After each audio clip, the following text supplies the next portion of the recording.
बातों पे क्यों लड़ते कान्हा, मैं ना जानू तेरी बंसी क्यों अकड़ते कान्हा।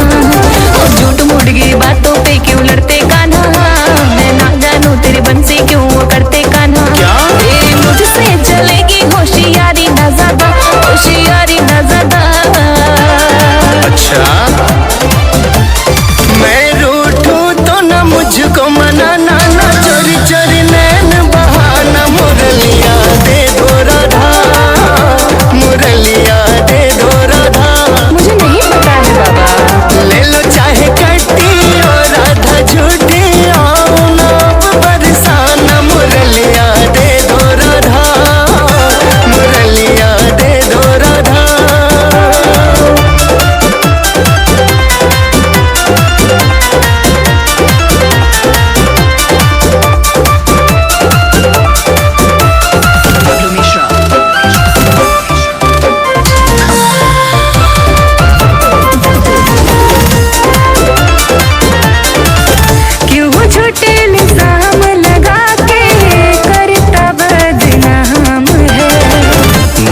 सब पता है राधा तेरा ही काम है, मुझको सब पता है राधा तेरा ही काम है।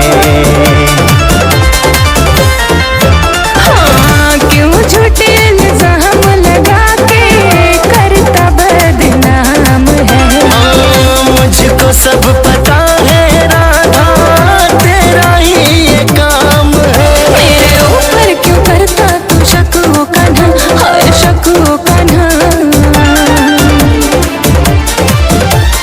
मैं रूठूं तो ना मुझको मनाना, ना चोरी चोरी नैन बहाना। मुरलिया दे दो राधा, मुरलिया दे दो राधा। अरे ले लो चाहे कट्टी और राधा झूठी, आओ ना बरसाना। मुरलिया दे दो राधा, मुरलिया दे दो राधा।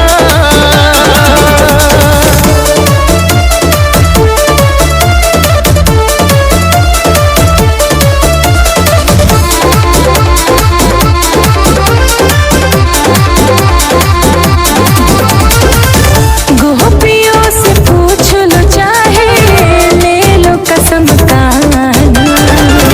इतना ठीक नहीं है राधा किसी को सताना, इतना ठीक नहीं है राधा किसी को सताना।